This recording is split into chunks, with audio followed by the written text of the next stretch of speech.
اتقوا کی جانب سے اس ہفتے کا پیغام قربانی۔ اعوذ باللہ من الشیطان الرجیم، بسم اللہ الرحمن الرحیم۔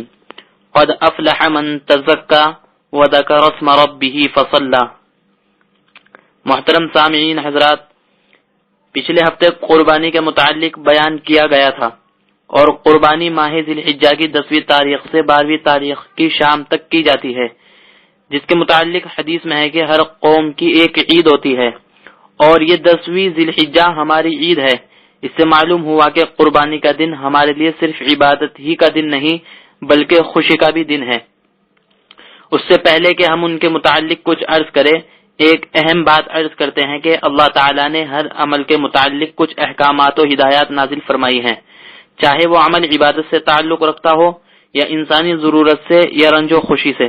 پس ان احکام و ہدایات کا نام شریعت ہے، اور دین کے تمام شعبوں سے متعلق شریعت کے قوانین اور احکام و مسائل کا جاننا اور اسی کے مطابق عمل کرنا ہماری اہم ترین ذمہ داری ہے، کیونکہ اس کے بغیر نہ کوئی عبادت ہوگی، نہ کوئی طاعت ہوگی۔ اس لیے ہم کچھ احکام و مسائل بیان کرتے ہیں، باقی مسائل کسی اور وقت امام صاحب یا کسی عالم دین سے معلوم کر لیں۔ حضرت عبداللہ ابن عمر رضی اللہ عنہ سے روایت ہے کہ حضور صلی اللہ علیہ وسلم نے مدینے میں 10 سال قیام فرمایا اور ہر سال قربانی فرمائی۔ مشکات شریف۔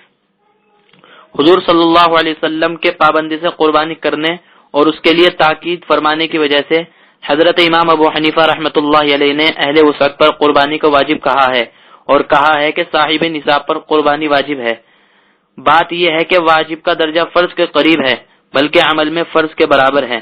یہاں چند باتیں قابل توجہ ہے۔ قربانی کس پر واجب ہے؟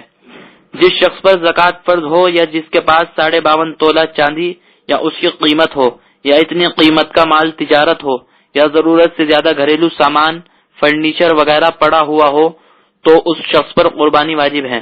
بہت سے لوگ سمجھتے ہیں کہ جس پر زکوٰۃ نہیں اس پر قربانی نہیں۔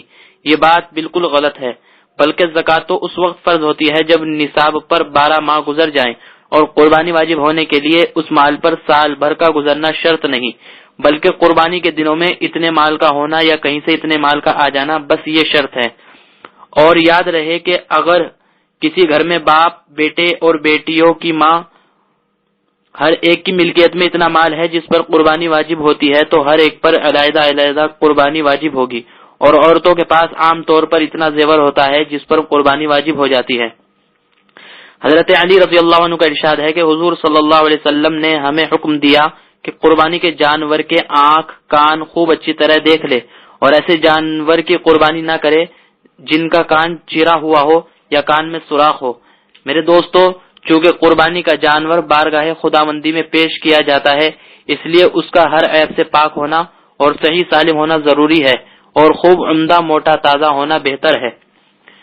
اپنی قربانی کو خود اپنے ہاتھ سے ذبح کرنا افضل ہے۔ اگر خود ذبح کرنا نہیں جانتا تو دوسرے سے ذبح کرا سکتا ہے، مگر ذبح کے وقت وہاں خود بھی حاضر رہنا افضل ہے۔ مسئلہ: قربانی کی نیت صرف دل سے کرنا کافی ہے، زبان سے کچھ کہنے کی ضرورت نہیں۔ البتہ ذبح کرنے کے وقت بسم اللہ اللہ اکبر کہنا ضروری ہے۔ سنت ہے کہ جب جانور کو ذبح کرنے کے لیے رو بقبلہ لٹائے تو یہ دعا پڑھے: انی وجہت وجہی للذی فطر السماوات والارض حنیفا وما انا من المشرکین، ان صلاتی ونسکی ومحیای ومماتی للہ رب العالمین۔ اور ذبح کرنے کے بعد یہ دعا پڑھے: اللہم تقبلہ منی کما تقبلت من حبیبک محمد وخلیلک ابراہیم علیہم السلام۔ حدیث میں یہ بھی فرمایا گیا ہے کہ یہ دن اللہ کے ذکر کرنے کے ہیں۔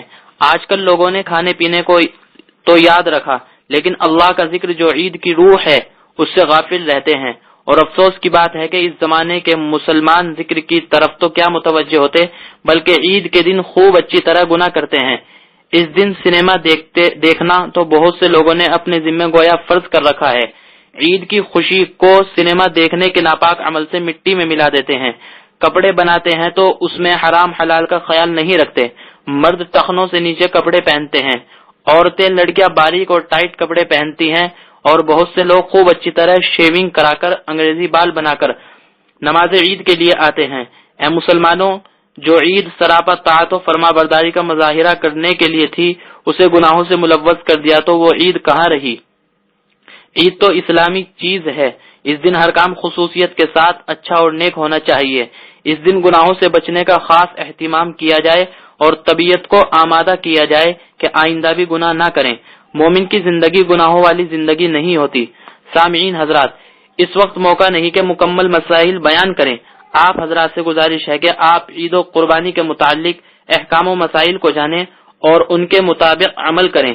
اس کے لیے آپ حضرت مفتی محمد شفیع عثمانی رحمۃ اللہ علیہ کی کتاب احکام و تاریخ قربانی اور اس کی حقیقت دیکھ سکتے ہیں۔ اللہ تعالی عمل کی توفیق عطا فرمائے، آمین۔